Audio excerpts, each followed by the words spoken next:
Hi అండి అందరికీ welcome back to our channel Madhu educational hub. Friends, ఈ వీడియోలో ఏపీ టెట్ మ్యాథ్స్కి సంబంధించి గన్ షాట్ బిట్స్ అయితే డిస్కస్ చేద్దాం. ఇటువంటి క్వశ్చన్సే టెట్ ఎగ్జామ్లో వస్తాయండి. ఇవి ప్రతి ఒక్కరూ కూడా చేయగలరు, అంటే నాన్ మ్యాథ్స్ వాళ్ళు కూడా ఈజీగా ఆన్సర్ చేయవచ్చండి. సో ఇవి most important and expected bits. So వీడియోని ఎండ్ వరకు చూడండి. వీడియో కనుక మీకు నచ్చినట్లయితే తప్పకుండా లైక్ చేయండి, షేర్ చేయండి, సబ్స్క్రైబ్ చేయండి. ఫస్ట్ క్వశ్చన్, 30 నిమిషాలు 1.5 గంటలకి గల నిష్పత్తి 30 మినిట్స్కి మరియు 1.5 అవర్కి మధ్య గల నిష్పత్తి. ఇక్కడ గంటలు ఉంది, ఇక్కడ నిమిషాలు ఉంది. సో ఫస్ట్ మనం ఈ రెండింటిని ఒకే యూనిట్స్లోకి చేంజ్ చేసుకోవాలి. సో 30:1.5 అవర్ని మనం నిమిషాల్లోకి చేంజ్ చేసుకుంటే 1 అవర్కి 60 మినిట్స్, హాఫ్ అన్ అవర్కి 30 మినిట్స్. సో 60 + 30 90 అవుతుంది. So 30:90, 0 cancel, 3 1 = 3, 3 3 = 9. సో 30 మినిట్స్ 1.5 అవర్కి మధ్య గల నిష్పత్తి 1:3 అండి. సో దీనికి ఆన్సర్ ఆప్షన్ 3. నెక్స్ట్ 1/3ను శాతంలోకి మార్చిన. ఇది వెరీ ఈజీ అండ్ ఇంపార్టెంట్ కూడా అండి. శాతంలోకి మార్చిన అంటే ఇంటూ 100 చేయాలి. 1/3 × 100. సో 100 × 1 100 అవుతుంది. 100/3. 100ని 3తో డివిజన్ చేస్తే మనకు 3 3 = 9 వస్తుంది. ఇక్కడ 1 ఉంటుంది, మరి 10, 3 3 = 9. సో ఇక్కడ మరి 1 అయితే వస్తుంది శేషము. దీన్ని ఏ విధంగా రాయవచ్చు అంటే మనము 33 1/3 అని రాయవచ్చు. సో 1/3ని శాతంలోకి మార్చితే ఎంత వస్తుంది అంటే ఆప్షన్ 4 33 1/3%. నెక్స్ట్ క్వశ్చన్, ఒక ఫ్యాను 20% GSTతో కలిపి 750 రూపాయలకు ఖరీదు చేయబడింది. GST కలపక ముందు ఫ్యాన్ వెల. ఫ్రెండ్స్, ఇక్కడ GST 20% అనేది అదనంగా వేయడం జరిగింది. సో అప్పుడు ఫ్యాన్ ఖరీదు 750 రూపీస్.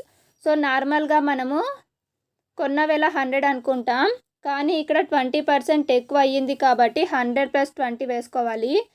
సో 120 అవుతుంది. 120% 750 అయితే మనకు GST కలపకముందు ఫ్యాన్ వెల అంటే 100% కనుక్కోవాలి. సో 100% ఇంకా తక్కువ అవుతుంది. సో దీనికి ఫార్ములా తక్కువ బై ఎక్కువ ఇంటూ మిగిలినది వేసుకోవాలి. సో 100/120 × 750. ఇక్కడ 0 క్యాన్సిల్ అవుతుందండి. నెక్స్ట్ 4తో చేస్తే 4 3 = 12, 4 2 = 8, 4 5 = 20. నెక్స్ట్ 3 1 = 3 2 = 6, 3 5 = 15. ఇక్కడ 25 ఉంది, ఇక్కడ 25 ఉంది. 25 × 25 625 వస్తుంది. సో GST కలపక ముందు ఫ్యాన్ వెల ఎంత అంటే 625 రూపాయలు. Option 3 correct answer. నెక్స్ట్ ఒక టీ షర్టును 120 రూపీస్కి కొని 100 రూపీస్కి అమ్మితే వచ్చే నష్ట శాతం ఎంత? ఇక్కడ టీ షర్టు కొన్న వెల 120, అమ్మిన వెల 100. ఇక్కడ నష్ట శాతం అడిగారు. ఫస్ట్ నష్టం ఎంత మనం కనుక్కోవాలి. నష్టం అంటే కొన్న వెలలో నుంచి అమ్మిన వెలను తీసివేయాలి. కొన్న వెల 120, అమ్మిన వెల 100. 120 - 100 చేస్తే 20 వస్తుంది. సో నష్టం ఎంత అంటే 20 రూపీస్. ఇక్కడ మనకు అడిగినది నష్టం కాదు, నష్ట శాతం. నష్ట శాతానికి ఫార్ములా నష్టం బై కొన్న వెల × 100. సో ఇక్కడ నష్టం అంటే 20 కదండి. 20 కొన్న వెల 120 × 100. 0 క్యాన్సిల్ అవుతుంది. 2 6 = 12, 2 10 = 20. నెక్స్ట్ 2 3 = 6, 2 5 = 10. ఇక్కడ 10 × 5 50 అవుతుంది. ఇక్కడ 3 అయితే ఉంది.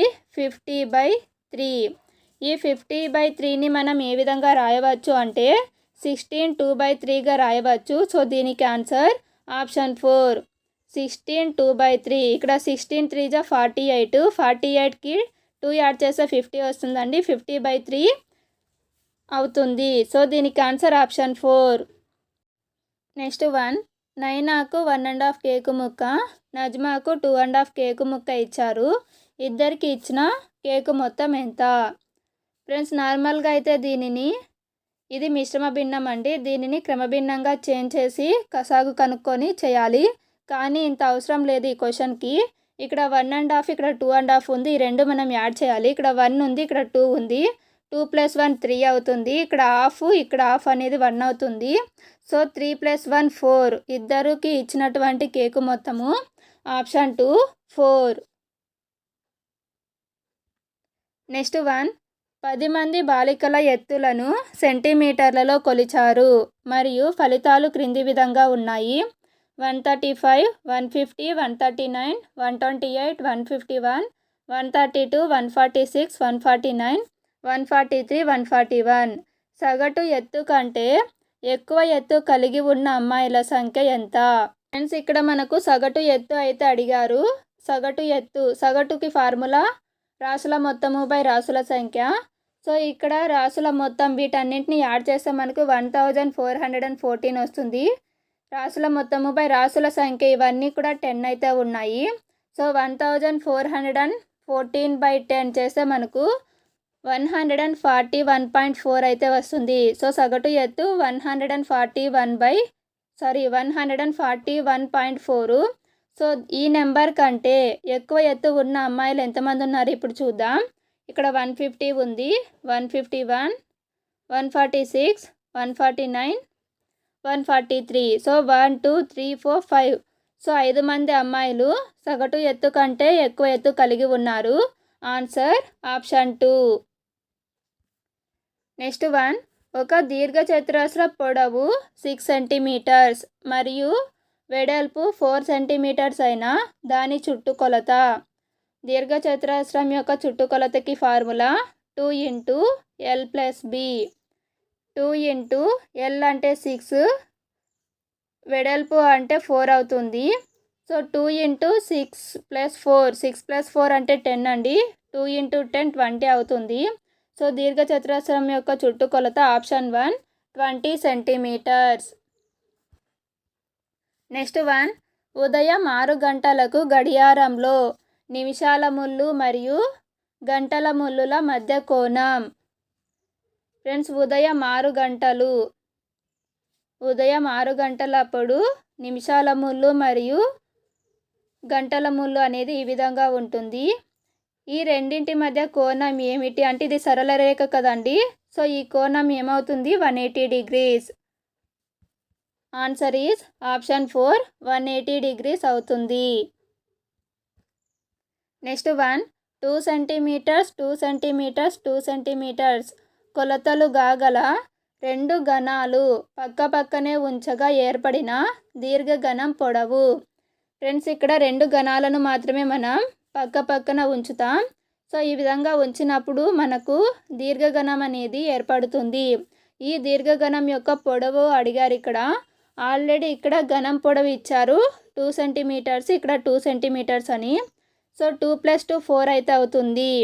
సో రెండు ఘనాలను పక్కపక్కనే ఉంచినప్పుడు ఏర్పడిన దీర్ఘఘనం పొడవు 4 centimetres. Option 1 correct answer. Next 1. రెండు కోణాలు పూరక కోణాలు అయితే ఆ కోణాల మొత్తం ఎంత? ఫ్రెండ్స్, పూరక కోణాలు అంటే ఏ రెండు కోణాల మొత్తం అయితే 90 degrees అవుతుందో ఆ కోణాలను పూరక కోణాలు అని పిలుస్తారు. సో దీనికి answer option 4 90 degrees. Friends, video కనుక మీకు నచ్చినట్లయితే తప్పకుండా లైక్ చేయండి, షేర్ చేయండి, సబ్స్క్రైబ్ చేయండి. Thank you for watching.